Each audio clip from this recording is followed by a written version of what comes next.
Hello friends, welcome to Indian study पर आपका स्वागत है। दोस्तों, आज की इस वीडियो में मैं आप लोगों के लिए जीके का टेस्ट लेकर के आया हूं, जो कि आपके आने वाले एग्जाम यूपीएसआई के लिए बेहद इंपॉर्टेंट है।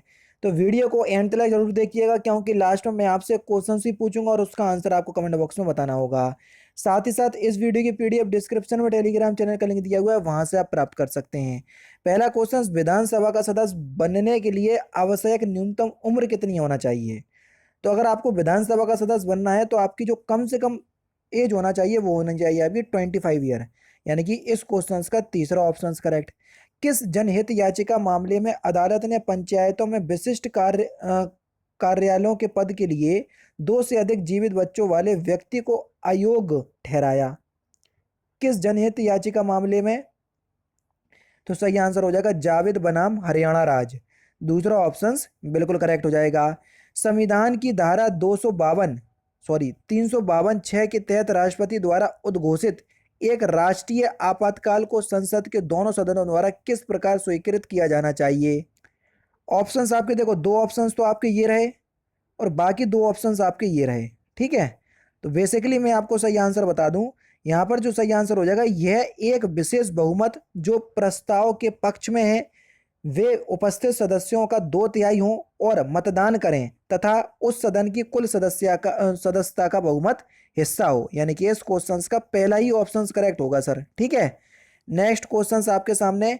मानव अधिकारों की सार्वभौमिक घोषणा की भाषा सभी पुरुषों को समान बनाया गया है, ये से सभी मनुष्यों को समान बनाया गया है। यानी कि पहले जो आपकी मूल अधिकारों की जो सार्वभौमिक भाषा थी उसमें था सभी पुरुषों को समान बनाया गया है, इसको बदलकर सभी मनुष्यों को समान बनाया गया है। बदलने के लिए कौन जिम्मेदार है? तो सही आंसर हो जाएगा हंसा मेहता। चौथा ऑप्शन यहाँ पर आपका बिल्कुल क्या हो जाएगा सर? करेक्ट हो जाएगा। नेक्स्ट क्वेश्चन आपके सामने। राज्य के नीति निर्देश सिद्धांतों में से कौन सा संविधान के संबंधित अनुच्छेदों से सही ढंग से मेल खाता है? ठीक है, ये हमसे पूछा है। चलिए, ये है आपका कि न्यायपालिका से कार्यकारी का पृथकीकरण 47 में दिया गया है, बस यही आपका गलत है। ठीक है, ये आपका गलत है, 47 में नहीं है। अंतर्राष्ट्रीय शांति और सुरक्षा का प्रचार अनुच्छेद 43A में है, नहीं भैया ये भी गलत है। राष्ट्रीय महत्व के स्मारकों, स्थानों और वस्तुओं का संरक्षण आर्टिकल 49 में है, बिल्कुल ठीक। आर वाला जो है वो आपका बिल्कुल ठीक है ना? तो यहाँ पर आपका जो सही आंसर हो जाएगा वह हो जाएगा केवल आर, पहला ही ऑप्शन करेक्ट। 43 में आपका उद्योग के बारे में बताया गया है, जबकि 47 जो आपका आर्टिकल है उसमें पोषाहार स्तर और जीवन स्तर को ऊंचा तथा लोक स्वास्थ्य को सुधारने राज्य का कर्तव्य है, ये बताया गया है। ठीक है, कालिदास के मालविका अग्निमित्रम का नायक Agnimitra fill in the blanks किसका पुत्र था? तो ये पुष्यमित्र का पुत्र था, यानी कि पहला ही ऑप्शन यहाँ पर आपका बिल्कुल करेक्ट। नेक्स्ट क्वेश्चन से आपका कि स्त्री अशिष्ट रूपेण प्रतिषेध अधिनियम 1986 के अनुसार निम्नलिखित में से कौन सा जो है वो सही है? पहला पॉइंट है आपका कि ऐसी किसी भी छवि, तस्वीर या चित्र उत्पादन करना या वितरित करना जिसमें किसी भी रूप से महिलाओं का अशिष्ट रूपण शामिल हो अवैध है, बिल्कुल है सर।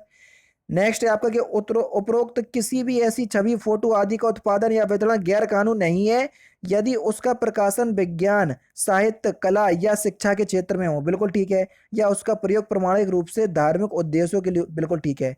ये दोनों ही जो हैं वो आपके कथन जो हैं वो सही हैं। ठीक है, पी और क्यू दोनों सही हैं।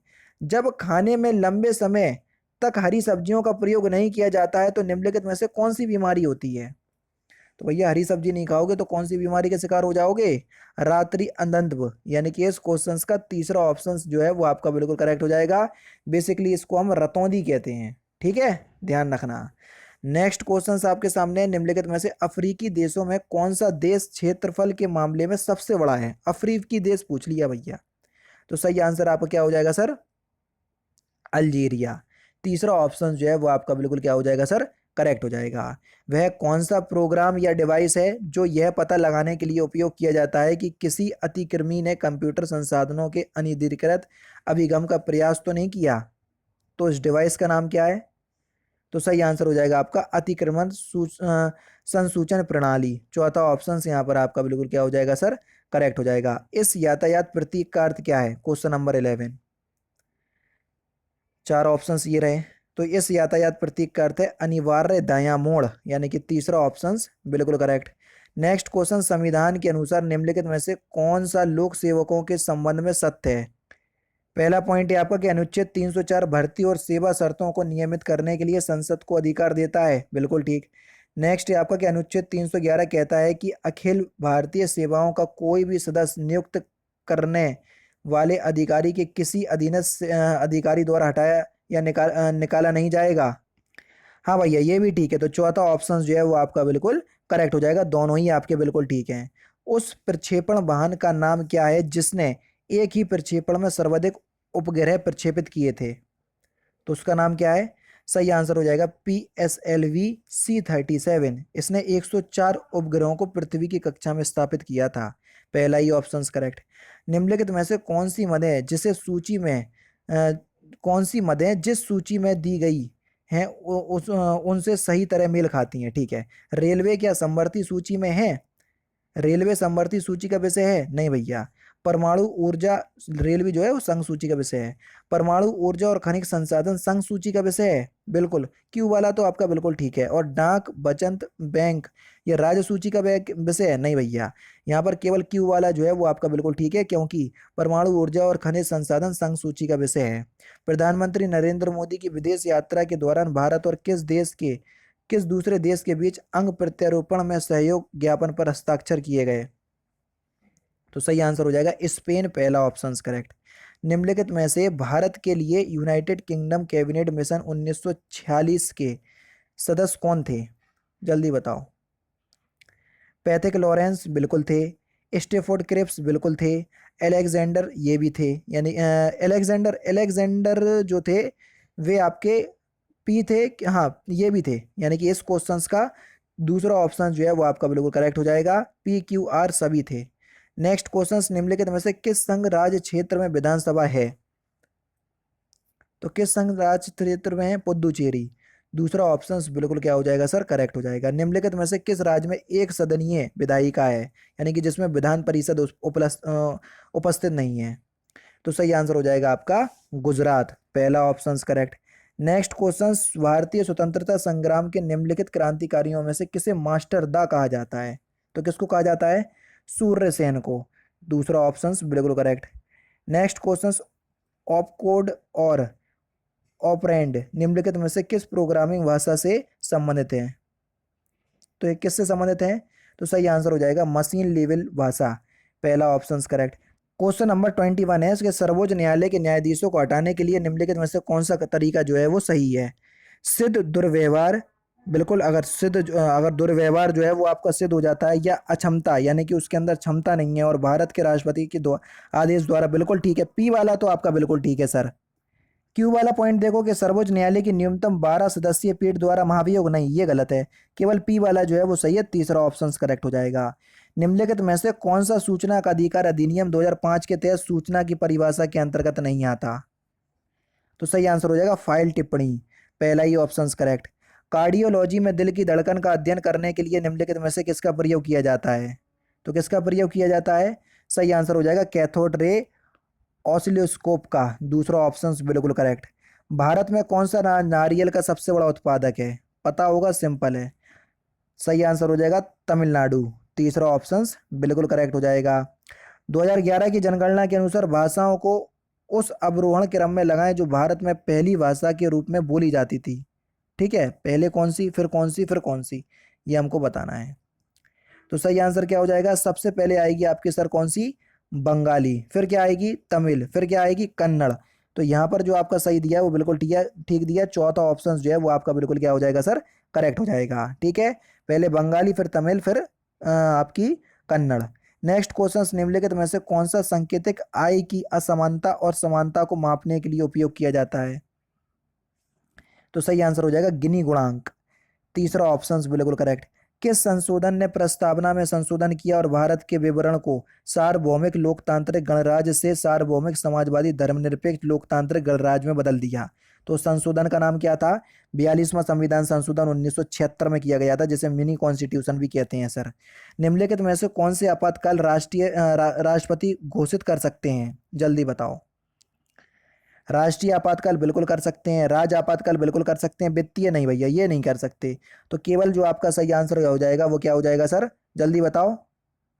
वित्तीय आपात कौन करेगा? ये भी तो राष्ट्रपति करेंगे सर। तीनों ही कर सकते हैं, राष्ट्रीय आपातकाल भी, राज्य आपातकाल भी और वित्तीय आपातकाल भी। और अच्छी बात यह है कि अभी भी हमारे देश में कभी भी वित्तीय आपातकाल नहीं लगाया गया, ठीक है। तो तीनों ही आपातकाल जो है वो राष्ट्रपति के द्वारा उद्घोषित किए जा सकते हैं। पहला ऑप्शन बिल्कुल करेक्ट। आंतरिक सुरक्षा व्यवस्था अधिनियम मीसा के बारे में निम्नलिखित में से कौन सा बयान जो है वो सही है? पहला पॉइंट कि इससे कानून प्रवर्तन एजेंसियों को लोगों के अनिश्चितकालीन निवारक निरोध के अधिकार मिल गए, बिल्कुल ठीक है। दूसरा है आपका, इससे कानून प्रवर्तन एजेंसियों को बिना वारंट संपत्ति को तलाशने और जब्त करने और वायर टैपिंग के अधिकार मिल गए, बिल्कुल मिल गए। दोनों ही ऑप्शंस जो है वो आपका बिल्कुल करेक्ट हो जाएंगे। भारतीय दंड संहिता का कौन सा अध्याय वातावरण को स्वास्थ्य के लिए हानिकारक बनाने के लिए जुर्मानों से संबंधित है? तो सही आंसर क्या हो जाएगा? अध्याय 14, यानी कि इस क्वेश्चन का पहला ऑप्शन बिल्कुल करेक्ट हो जाएगा। कार्यशील पूंजी अपने अल्पकालिक दायित्वों को पूरा करने की किसी कंपनी की क्षमता का मापदंड है। इसे फिल इन द ब्लैंक्स नाम से भी जाना जाता है। तो इसे किस नाम से जानते? तो सही आंसर हो जाएगा आपका वर्तमान पूंजी नाम से जाना जाता है। पहला ही ऑप्शन करेक्ट।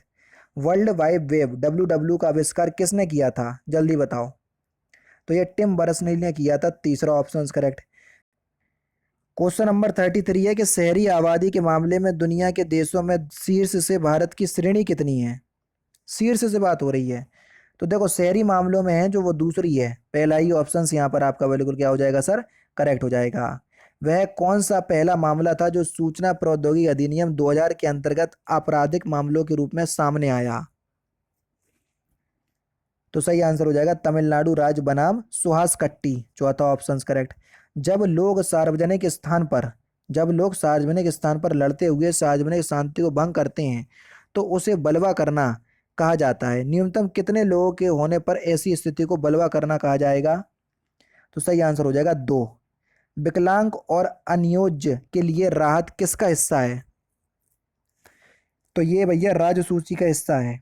नागपुर प्रस्ताव का उद्देश्य था भारत में सहकारी खेती की भावी कृषि पद्धति के रूप में बढ़ावा देना, जिसमें संपत्ति का अधिकार किसान के पास ही बरकरार रहेगा, लेकिन उनकी भूमि का उपयोग संयुक्त खेती के लिए किया जाएगा। किसानों को उनकी जमीन के अनुपात में लाभ में हिस्सा मिल जाएगा। यह प्रस्ताव किसने दिया था? जल्दी बताओ। तो यह जवाहरलाल नेहरू ने दिया था यह प्रस्ताव, ठीक है। नेक्स्ट क्वेश्चन, नीलगिरी पर्वत निम्नलिखित में से किस प्रकार के पर्वत का प्रतिनिधित्व करता है? जल्दी बताओ। नीलगिरी पर्वत, तो सही आंसर हो जाएगा फॉल्ट पर्वत, यानी कि मोड़दार पर्वत का। तीसरा ऑप्शन बिल्कुल करेक्ट। निम्नलिखित में से कौन सा केंद्रीय सूचना आयोग के बारे में सच नहीं है, यानी कि गलत है? तो चारों ऑप्शंस आपके सामने ये दिए, देख लो। तो फिलहाल जो आपका सही आंसर हो जाएगा वह हो जाएगा श्री यशवर्धन कुमार सिन्हा वर्तमान मुख्य सूचना आयुक्त हैं। ये जो है वो आपका गलत है, ठीक है। नेक्स्ट क्वेश्चंस आपके सामने देख लीजिए सर। और लास्ट क्वेश्चंस के व्यक्तिगत कर निर्धारण के लिए घर की संपत्ति के बारे में निम्नलिखित में से कौन सा कथन जो है वो आपका सही है? तो देखो पहला कथन तो आराम से पढ़ो, अब पढ़ लो। दूसरा चलो एक ही बार में दोनों पढ़ लो। तो जो भी कथन आपके सही हो तो उस आधार पर आपके आंसर देना है, क्योंकि लास्ट है इसलिए आपको बताना पड़ेगा। तो दोस्तों ये थे आपके जीके के इंपॉर्टेंट क्वेश्चंस और यूपीएसआई के लेवल की जीके थी, आपको समझ में आ गया होगा। वीडियो अगर आपको अच्छी लगी हो तो प्लीज़ दोस्तों वीडियो को लाइक और शेयर जरूर कर दीजिएगा। तो दोस्तों फिलहाल की वीडियो में सिर्फ इतना ही। अगर आपको वीडियो पसंद आए तो प्लीज़ दोस्तों वीडियो को लाइक कीजिए, शेयर कीजिए और साथ ही साथ हमारे चैनल को सब्सक्राइब करना ना भूलें, क्योंकि मैं रोजाना इसी तरह की वीडियोस आप लोगों के लिए लाता रहता हूँ। नमस्कार दोस्तों, जय हिंद, जय भारत।